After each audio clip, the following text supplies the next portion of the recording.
What's up guys, I'm CJ and I am back for another video, and today I want to talk to you about 5 brands that make me go meh.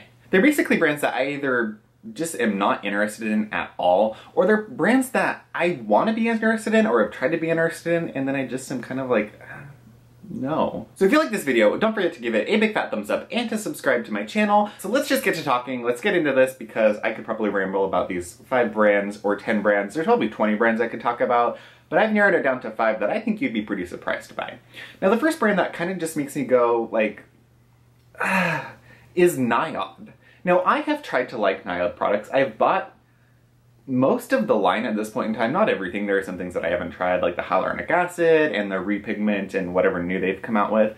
But I've tried to like a lot of Nayod products, and I just find them to be very unimpressive. Now I know a standout product for a lot of people is the hyaluronic acid and the copper amino isolate serum. I used that, and I'm half tempted to try it again, but when I used it, I was kind of like, I did everything it said, I followed the instructions, and I just didn't see anything that really made me want to go like spend another $90. Now, I really like the ingredients that they use, I like the idea behind the brand, but it just has never done anything for my skin. And I'm so interested, I read through the products, I'm like, oh my god, I'm really gonna like this, and I've done that multiple times, and then I buy it and I use the product and I'm like, why? Why did I do that? If you saw my products I regret buying video, one of the Nayod products was in there, and honestly I could have put like 3 or 4 more of them in there. It just is not a brand that I get along with. Now I am trying again. I got the Survival Zero, which is an antioxidant serum, as well as I think something else, but after that I just don't know. Of course I want to try the new things, but I just don't know if I can keep shelling out the money for things that are just very unimpressive in my opinion.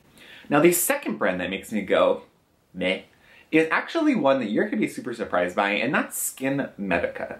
Now there are a lot of products from Skin Medica that I feel like I would be interested in, especially the TNS Essential Serum, which is their growth factor serum. It is kind of like the gold standard for growth factor serums. Everything is compared against that, and it's probably their most popular product. Now, in theory, I like the idea behind the brand. It's a very good medical grade skincare brand, but you look at the ingredients list and you're just like, I just don't know why they're so expensive.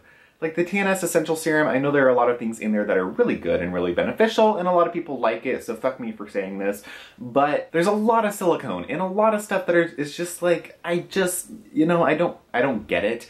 Now generally speaking, probably most products you could look at and most brands you could look at and be like, you probably are charging a little bit too much for what it is, but whatever. But for a medical grade product, I feel like you're willing to usually pay a little bit more because theoretically you're going to be getting like a real hard-hitting product.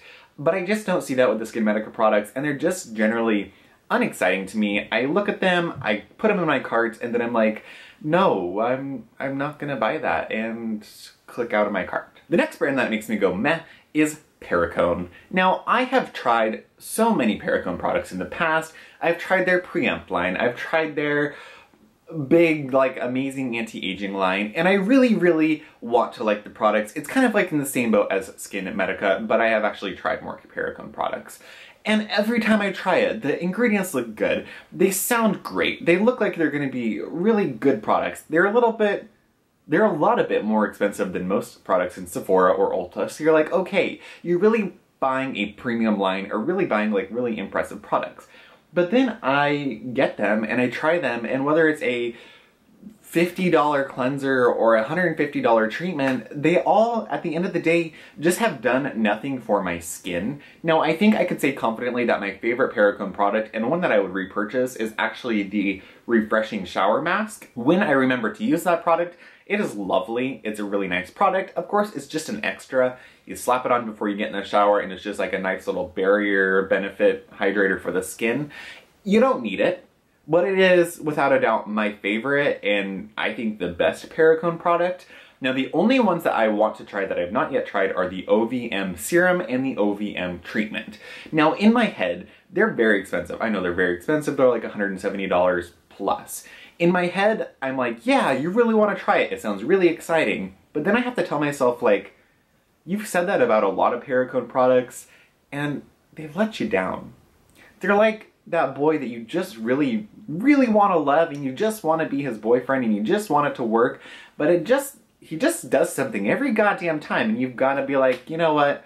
I'm sorry, Billy, but it's just not going to work out. Perricone is my Billy, and I think we're going to have to cut the ties at some point in time. The fourth brand that makes me go, is Dr. Brandt. Now, there's just nothing about Dr. Brandt that makes me want to try it. You know?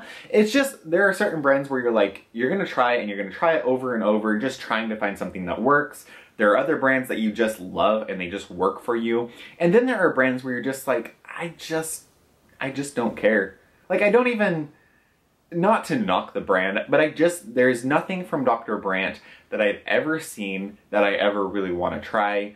Maybe because they put out the whole magnet iron oxide bullshit garbage mask that was just like, really? Really? I can't take you serious. That product to me is glam glow level. You might as well throw some glitter in there and call it a fluffy duffy unicorn mask because it's just stupid. And I kind of feel that way about a lot of their products. The ingredients are fine at best, and it's just very gimmicky for me. Like, they have like a bubbly foamy mask, doesn't do anything. They have this whole like, we're gonna oxygenate your skin. I'm like, no. And then that magnet mask, I just can't. I think that was the nail in the coffin for me. Dr. Brandt, you're just, no. And the last brand, this one will be quite surprising because I have talked about the products in the past and I have liked some of the products in the past. And that is Tata Harper. Now, that's another one of those brands where I've tried a couple things. I have the Regenerating Cleanser, which is probably my favorite product that I've tried so far. But with that being said, I have only tried 2 products? 3 products maybe from Tata Harper? It's another one of those Skin Medica situations. The ingredients, they sound great. They excite me. I want to try them. I think in my head, like, when I'm shopping online, or I'm like, yeah, let's buy this. But whenever it comes down to actually buying a product, when I'm actually going to be buying something, I never buy the Tata Harper products. It's the same thing. They're in my cart, I'm going to buy 5 Tata Harper products, and then when push comes to shove, I take them out. Same thing happens when I'm in store. I'm like, okay, I'm gonna buy a cleanser and I'm gonna buy something else. I'm like, okay, I'm gonna buy the Tata Harper. I'm gonna buy the Tata Harper. I'm really pumped up. I'm gonna get the Tata Harper. And then I get there and I will have it in my grubby little hands and I can't do it. I can't do it. The Tata Harper products to me, they sound great. And I don't know if it's because so many people like them, so I just have this natural aversion to try things that people really love. I don't know if it's because they're pretty expensive for what they are, generally speaking. I don't know if I just am unimpressed and I'm trying to convince myself that I like them. I don't know what it is, but every time I want to try a Tata Harper product, it doesn't happen. The Hydrating Floral Essence to me was a decent face mist at best. The Regenerating Cleanser is very nice, but I am on the fence on that. Some days I love it, some days I don't know why I ever bought it. I just don't know how I feel about it, and there's just nothing that I really think I want. Now, that's not to say I'm not going to buy any Tata Harper products, because I probably will, but just generally speaking, if you ask me, what do you think of Tata Harper, I would just be like, it's very middling to me. So that's it, you guys. Those are my 5 products that make me go, meh. What products make you go, meh? Are there any that I mentioned? Are there ones that you love that I mentioned? Let's talk about this in the comments down below. I will be down there to chat with you guys, and I will see you all in the next video. Bye, guys!